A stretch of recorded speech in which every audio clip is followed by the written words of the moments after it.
Welcome to Her Own Boss, the podcast created by recent graduates to help you find your inner entrepreneur.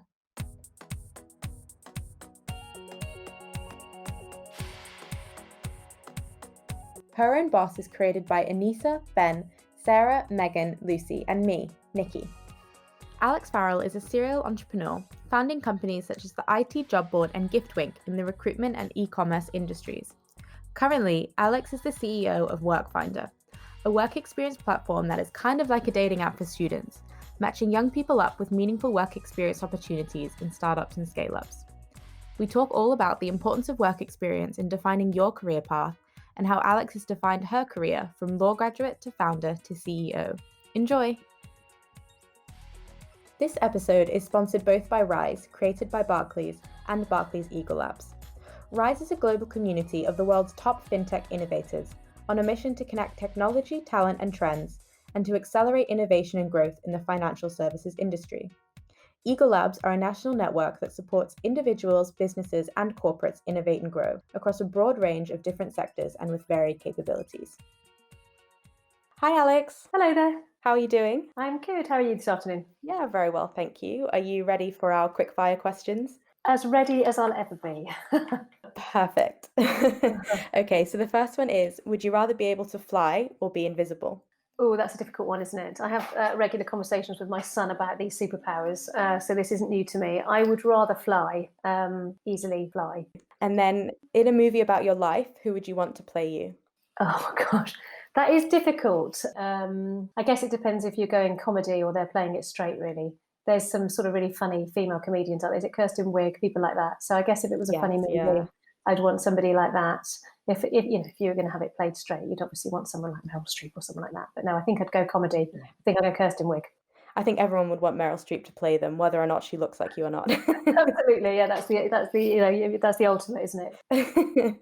And then final one, tea or coffee? Oh gosh, can I have both? I have to start with a tea and then I do sort of multiple coffees. So if I had to choose one, it would be coffee 8 times a day. Yeah, I drink far too much coffee. Yeah, Yeah, agreed. I'm the same.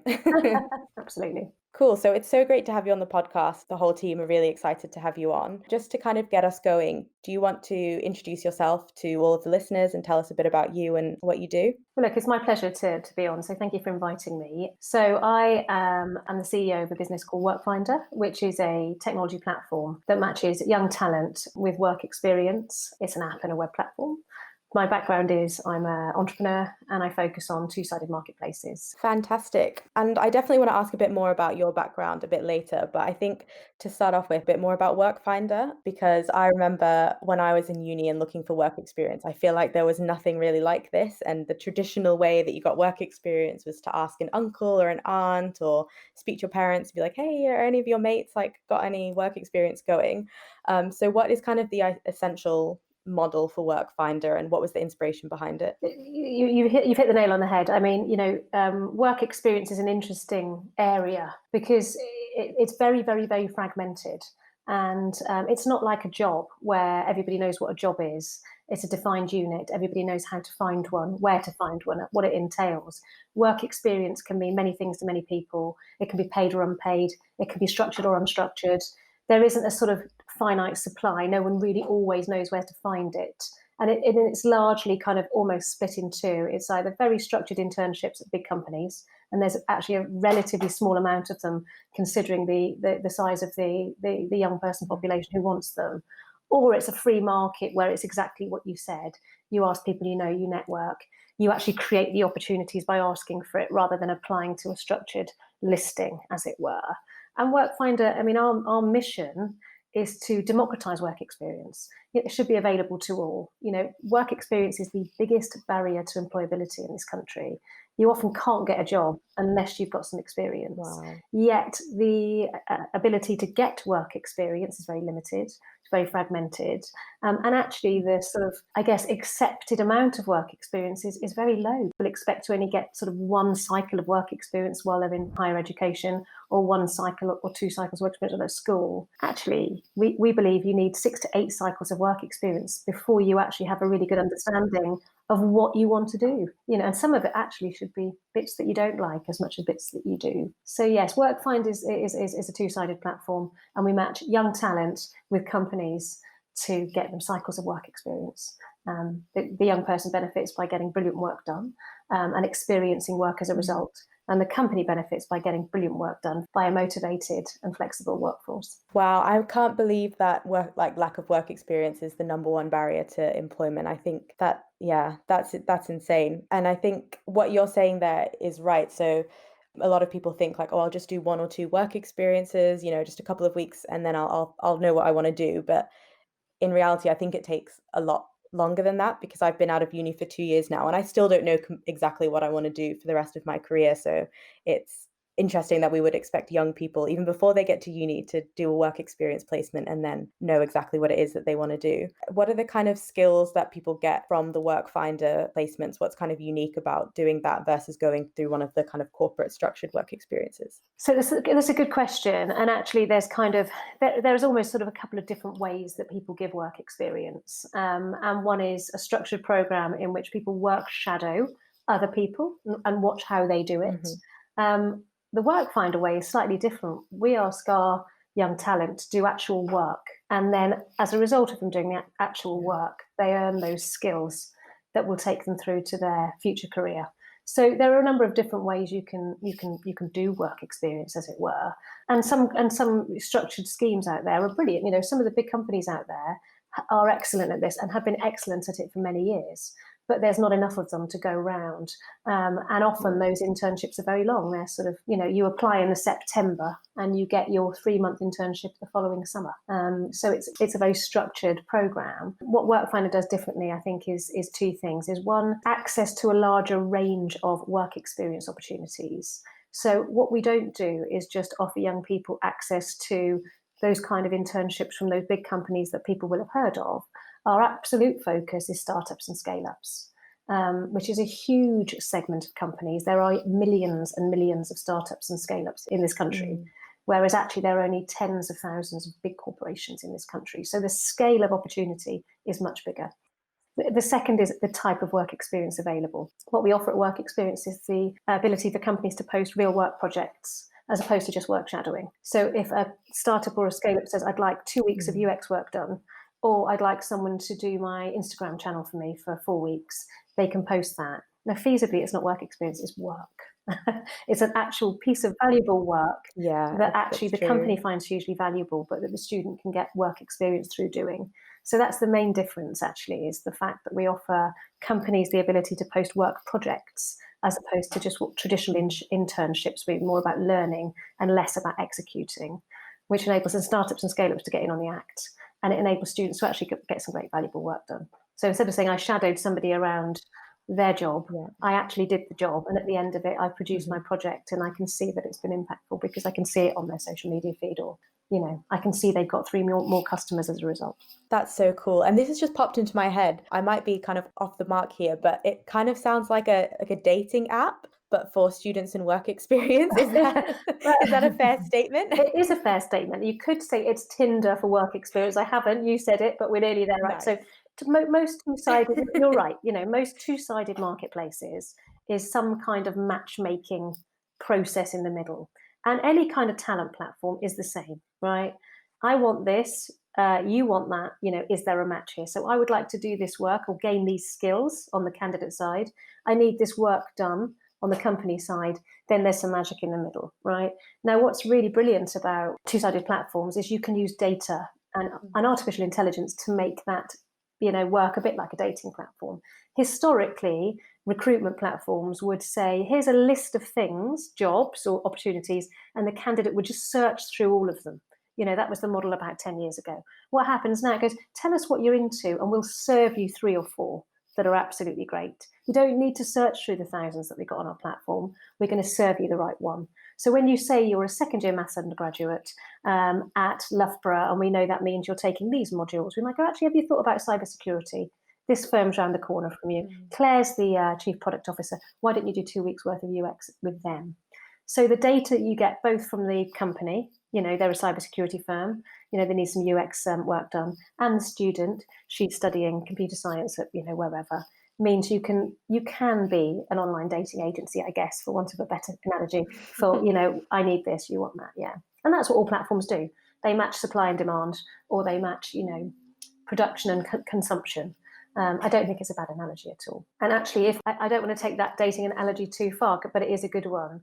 I don't know how Tinder works because I've never used it because I'm 46. What we do is once they've had a successful match and completed a project, is we'd like them to have another successful match and do another successful project. So we don't want them to stop at their first date, as it were. What we'd like them to do is have several successful dates. So at the end of it, they've got a great profile that says, I've completed these 7 successful projects. This means I've almost accredited myself in UX. I've done some design. I've done this project here. So it becomes a kind of, a virtual CV of credits of learned skills through doing real work rather than work shadowing someone. Yeah, I think it's so cool. And I think what I love most about it when you're explaining it there is that it's a platform that works just as well for the students or the recent graduates as it does for the companies. Because when I was applying for jobs in uni, it felt like all of the kind of careers websites and, Indeed or whatever other job listing websites, they're there for employers. And then you as the person trying to be employed is kind of doing everything you can to try and figure out if it's the right thing for you, but then also make yourself sound like the right employee for them. Whereas this seems like you do try and get the best kind of relationship for both parties, which I think is great. Historically, this kind of stuff was done in sort of career fairs, right? And, companies visiting universities and saying, we'd like to offer you work experience. Everything's moved online, in a very, very sophisticated way in models such as online dating. This should be online too, and that's what our vision is to make it accessible to all in a way that uses data really, really, and we'll know we've got it right when somebody does a great 2-week session or work experience or 4 weeks as a project with, I don't know, a Deliveroo or a Facebook or a cybersecurity firm, and then goes, great, I've enjoyed that. And then the next suggestion exactly hits the mark. We do the work of a virtual careers department, not just here's a list of stuff for you to go and do the work to find your next cycle, but we give you a perfect suggestion, which is right, not just in terms of the company or the sort of genre, I'd like to do marketing. I think the person that you're shadowing is right. The actual project is the right length, it's got the right detail behind it. So it's all about the data points that we can match people on. Yeah, that's fab. And I have to ask, what do you look for when people sign up to your platform? How can you, as someone looking for work experience, maximize your chances of getting a good match? Well, that's a good question. Well, do you know what? In the world of recruitment or sort of matching talent to opportunity, beauty is in the eye of the beholder, right? So it's not for me to say, actually, it's actually for the hiring company and the candidate that's looking for the work to get it right. Because what is one person's perfect candidate isn't another person's. There's an assumption that high attainment students are what everybody wants. Not necessarily. Not everybody wants students that have got a first from Oxford, actually.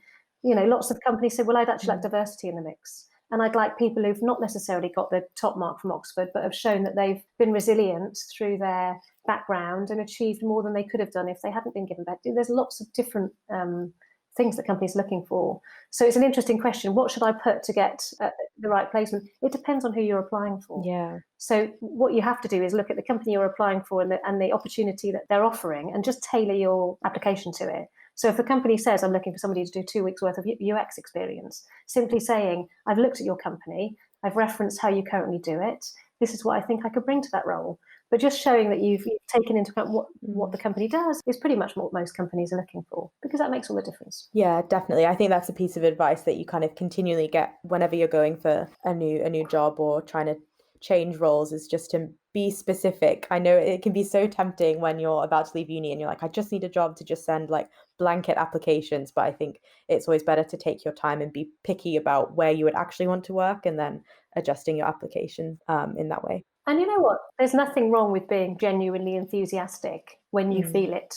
And I think you can get very formal around job hunting or any kind of professional outreach.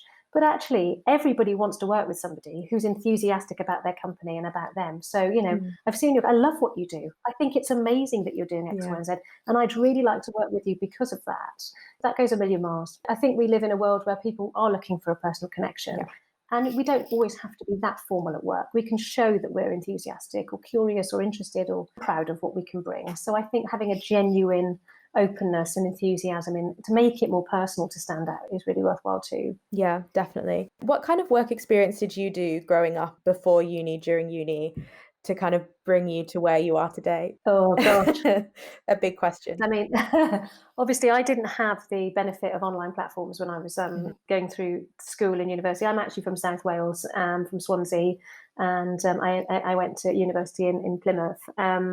And I originally wanted to be a lawyer. Not sure why, because I'm clearly not a lawyer, and I would be a terrible lawyer. But I did study a law degree, and my work experience as a result was at a solicitor's office just before I went to university. I think I did it when I was at my A levels, and I think a friend of a friend, got it for me. It basically wasn't work experience that would set the world on fire. It was essentially doing admin in a legal office. It doesn't give you any view on what being a lawyer was. It just shows you how to do admin or secretarial services for a legal firm. Right. It didn't weirdly put me off. It should have done. But I only had that. That was the only piece of work experience I did. I did a law degree and then decided not to be a lawyer, mainly through the course rather than I kind of wanted to be an entrepreneur. I really liked sales. But yes, so that's the only work experience I had. Other than that, I did lots of work, which probably didn't steer me into it either, but lots of kind of jobs. And some of them were in sales, and maybe they were a bit more impactful than the actual work experience. Yeah, I'd be interested to ask how you knew that you wanted to be an entrepreneur and go into that. As something that we've kind of heard from listeners and some of the other women we've had on the podcast as well, is that, they didn't really think about being an entrepreneur. They just had a great idea and wanted to pursue that, or they kind of slowly built their way into being a business owner. It's probably what you've just said. I mean, I ended up doing sales after my law degree. I didn't have the most illustrious start to my career. My first job was selling coat hangers on the phone. Oh, so interesting. definitely not On the phone. cold calling on the phone. Yeah. So actually, what I'm very, very good at is cold calling people. I'm one of the few people who actually enjoys cold calling and direct sales. Oh, wow. I don't think sales is a dirty word. I think it's actually an integral part of building a successful business. Sales and a desire to do well in the world of work, which I think I had. I was quite motivated, naturally leads you into running a business, because running a business is about selling stuff. That's essentially what it's about. It doesn't matter if you're a technology business or something else. You've got to sell stuff if you're going to survive. And I think I was quite driven and maybe unemployable to some extent, which is possibly why I kind of ran my own business in the end. Did sales first, which took me into running a business for sure. Yeah, very nice. I feel like I would call you a serial entrepreneur because I know that you founded other businesses in the past. Could you tell us a little bit about those businesses first of all, but then also what have you learned along the way from those different experiences? Absolutely. So I was very lucky to start an online business, a job board business, just as the web was becoming commercially successful. So I launched a business called the IT Job Board, which was a tech careers platform in '99. And because the web was very new commercially, there were no homegrown players. There was no David and Goliath. Everybody was having a good go, and no one really knew what they were doing. And it was loads of fun. I did it with my friend, and it was like a land grab and the Wild West at the same time. I grew that business over 15 years to become the biggest tech careers platform in Europe. And I sold it to a big American firm, which was great fun, but it was a great journey. We grew it across Europe. And, so there were some really great experiences there, from A, doing a startup, B, growing across Europe, an exit, a trade sale, an earn out, all the stuff that, it was like a case study, start a business, sell it successfully. So that was really great. And some of my best friends I met along the way, still in touch. We had a bunch of IT job board weddings and babies. So it was not just about, it wasn't just about, it was a successful business and a successful transaction and sale at the end. People internally made brilliant friends. It was a really nice company. I really enjoyed it. I also built, after that, I sold that, and then I had 2 months off, and then I built a retail platform called Giftwink, which I spent 3.5 years on before I sold to a big publishing firm in the UK. That was slightly different. It didn't get to the scale that the first one did, the technology platform did, but I really enjoyed it. I did that with a friend. We had great fun. It was a new industry, retail, for me. I'd done online recruitment versus online retail, so I learned a lot. I don't think I knew enough about retail to launch that business. So one of the lessons learned there was actually, really need to understand your industry. I would say it was a platform that sold stuff rather than a retailer. However, I could have done with knowing a bit more about retail for that one. But again, a successful transaction at the end. Workfinder actually was founded by a lady called Sherry Coutu, and I'm the CEO for it. So even though I've come aboard at the very start, it was her idea. It's a cracking idea. And I'm really enjoying working with somebody of her caliber. So for me, she's an inspirational leader in the global world of online marketplaces. And I'm very, very lucky to work with her on this. Lessons learned, I would say My main lesson for anybody in business is that data always leads the way. The data tells us everything we need to know. So if we aren't looking at the data, we're in trouble.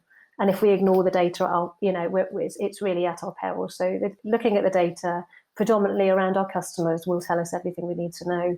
The other thing is, I would say, make sure you have fun. Because at the IT job board, I had a brilliant time. They had a brilliant time at Giftwink. I'm really not about coming to work unless it's loads of fun. I enjoy working with people. I enjoy the success of business, but not on its own. Actually, I'm going to spend 8 to 10 hours a day on something. I want to make sure I have a really good laugh. So I do think having fun at work it's not a side product for me. It's fundamentally a big part of why I do what I do. So there's the data piece, there's the fun piece. And then the other bit I would say is, understand your customer. And, I really understand the world of online recruitment more than, for example, I understood the world of online retail.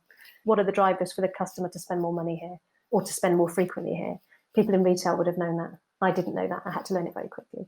So those were the bits I learned along the way, really. Yeah, probably still a lot more to learn. So when you founded Giftwink, did you know that you didn't know a lot about retail, or was it not until kind of looking back in hindsight you think, if I had known a little bit more, I would have done, X, Y, and Z differently?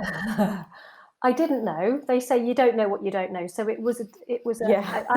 I kind of had an idea in my head and I was passionate about to go and do it. And actually, if entrepreneurs needed to know enough about their topic to launch a business, they never would, right? So maybe it's the sort of, slightly insane overconfidence that entrepreneurs have, which gets them through. Because actually, I didn't know enough about that topic, but I still had to go. And sometimes it was useful that I didn't know because I didn't behave like a retailer. And sometimes it wasn't useful because I didn't behave. So, when you're launching a challenger, a model that's new and innovative, it's good to not know, right? It's very difficult to be innovative and a challenger brand in a market that you've worked in for 15 years. Because actually, you've got your blinkers on. It works like this. I can't think of any other way. Which is why often the challengers don't come from the industry, right? So there's something useful in launching a disruptive online retail platform if you don't understand retail. But there are some nuggets I should have known. But actually, what you can do, which is which I did do, is hire people that do know. So one of my first hires was a lady who was very senior from Norton High Street, and a second hire was someone very senior from ASOS. Okay, yeah. So you can go and hire people who know this stuff. As long as you're reviewing the data. Our customers pressing that button and buying more than they did last week, and you've got the right people around you. So I learned very quickly about delivery being more important than sometimes price. So with that in mind then, how do you know when you're ready to start a business or to sell a business or to transition? Because I think you're right in that entrepreneurs tend to be very confident, but for people who feel that imposter syndrome or like they're not confident enough and think, well, I simply just don't know enough to start my business. What's the kind of point where you have to be like, you just have to give it a go and learn versus waiting until you know everything? Because you'll never really know everything, right? You never really know everything. And actually, your what you think the business model is and what it ends up being could be actually two different companies, right? So you'll start with a set of assumptions that is, my business is going to do this and I'm going to make money like that. And it'll almost certainly be something entirely different. Yeah. So you start with a hypothesis and test it and go, that bit was wrong. Oh, that bit was interesting. Let's do a bit more of that bit, and off you go. So you're never really ready. I think the other, the event that makes you is when you just can no longer not start it. So there's a point at which you go, I actually have to start this business because it's on my mind so much. It's so hard to do a startup that actually, you really have to be committed and you really have to understand that there's going to be some really tough challenges ahead. So it's not a bad thing that you have to almost get to a state of mind where you go, I've got to give this a go because I can't leave it alone. That's kind of how it tends to work. Yeah, that makes sense. So another thing I wanted to ask you about is what it's like to be a CEO and what it means to be a CEO, because I don't know, and I don't know if many young people know what the difference is between being the CEO versus being a founder, and if the skills you need are the same or if they're different. Do you know, it's very interesting. I've only ever recently been a CEO in the last 12 months for Workfinder, working with Sherry Katu, versus being a founder of my own company. So I've been a founder for, 25 years, and I've been a CEO for 1 year. I think there is a difference in role. When you are a CEO of somebody else's business, then fundamentally you are working with a team of people who also have input into the vision and how the company's run. Now, depending on who this founder is, that may look multiple different ways. but ultimately being the CEO, you don't necessarily have, I guess, the ultimate flexibility of decision making that you have if you're a founder, right? So if you're the founder of a company, ultimately, if you choose to, you can run it whichever way you want. You can do whatever you want. You might decide to run it in a very flexible way that has very, very low structure. You may not choose to be very formal in your corporate governance. You may choose to do different funding pieces. You may choose to self-fund. There's lots of different ways you can do it as a founder. If you're the CEO of a company, and it tends to therefore mean that someone else is the founder, or there are a group of investors around you, then ultimately decision making will look slightly different. So if you are going to be a CEO rather than a founder, my advice would be choose who you're the CEO of. Are you the CEO of a structured company? Are you the CEO of a big company, a small company? Is autonomy important to you? Is a certain type of team important to you? Is the company heavy on corporate governance or not? So it's the environment is dictated by you entirely if you're the founder, unless you're heavily, funded, and then it will be partially dictated by your board and your shareholders. Versus if you're the CEO, it's going to be dictated by a different bunch of people. Yeah. At what point, if you're a founder, do you know that you need a CEO, or could you never have one? Could you always be the person that's in charge? Personally, I'd find it very difficult as I'm a founder CEO kind of person. So when I'm running a business, I'm running a business. I would find it almost impossible to be a founder and let someone else run the business. Yeah. Now, in a situation where I'm in now, where I'm the CEO and I have a founder, there's a reason why that is, and that's because Sherry, who's the founder, is a truly successful entrepreneur and business person, and therefore she does multiple things. What she isn't is the sort of person that runs one company. Sure, yeah. So it's obvious that with Sherry, I would never see Sherry as a CEO founder, because she's truly plural. She is on the board of many public companies. She's an investor. She is a founder of a couple of different brands at the moment. So I can see why she, wouldn't be a founder CEO. Whereas for me, I love, once I've got an idea in my head and I'm executing it, I can be very, very, very single-minded and focused. I find it very difficult to be plural at the moment still. I quite enjoy throwing myself into something and making it my absolute life for that period of time, yeah. Yeah, awesome. And then I've got a couple of questions about what tips you would give to young women, or even to yourself, kind of in hindsight, who are just getting started out in their careers. It's a difficult one, isn't it? What tips would I give? I'd say, first of all, just have a go for it. What's the worst that can happen? Accept that you will make some mistakes. I think right now, the world is really clear that it's good to fail fast. For example, that message comes from all the big startups and scale-ups. That wasn't the case when I started. Failure wasn't cool. It wasn't part of your journey to becoming successful. So the first thing I would say, just have a go. It's worthwhile having a go, right? The second would be to have confidence in speaking your opinions, right? And if you haven't got confidence in speaking your opinions, find out something that will make you feel confident. So if you feel like, oh, I'm feeling underconfident, I don't feel I can say that, then what would help me say that? Is it being better educated in a certain topic? Is it having somebody in the room that will prompt you to put your hand up a bit more often? Whatever it is, make sure you do those things to get you there. Like, I remember when I was relatively early in my career, I felt like I needed to be better informed. So I started reading a decent paper every day, a proper paper, and I'd read it religiously every day. And it made me feel much more confident in just that small talk that happens before meetings. And I don't mean football small talk. I mean, gosh, did you see what happened in the economy? Or did you see what happened in politics? I now obviously really enjoy reading a decent paper every day. I used to sit on the board of a FTSE 250 company, and what I did there is there was another lady on the board. The rest were obviously all men. We had a bit of a deal going on, me and her, that if I spoke, she would come in and prop me up, and if she spoke, I would come in and prop her up, right? Because sometimes you needed it. If you don't have the confidence to speak, find something that gives you the confidence to speak, whatever tactic or initiative it is. Just figure it out. If it's reading a paper, getting someone to man mark you in the meeting, because I think it can get in our way, that, oh, I wish I'd said that, or I wish I'd said that in the meeting. I had confidence, I had a really great point to make, but it's passed me by and now I can't add it. And there you're agonizing over, God, I could have done a really good job in that meeting, but I didn't say my bit. Just get your opinions out there, and enjoy then getting them out there. Yeah, definitely. And you've kind of preempted my final question, which is the same in all episodes, but it's what gives you confidence. I don't know if there's anything else beyond, being well educated or well informed, and then also having kind of an ally in the room with you that that you do to give yourself confidence? Yes, exactly. So what ultimately gives me confidence is knowing what I'm talking about and passionately believing in it. So if I know what I'm talking about and I passionately believe it, nothing is going to stop me saying my bit, right? Because then that's where the real debate lies, right? We don't want to be in a room with people who are saying things because they think it sounds good. I want people who've got something really interesting to say and passionately believe in it, and if we're in a room full of people like that, that's when the magic happens. So I think that's what it's about. I think it's about absolutely having something to say, but passionately believing it at the same time. It's a good answer. Everyone likes to know what they're talking about, right? Absolutely. And especially to be speaking on something that you're so passionate about. Absolutely.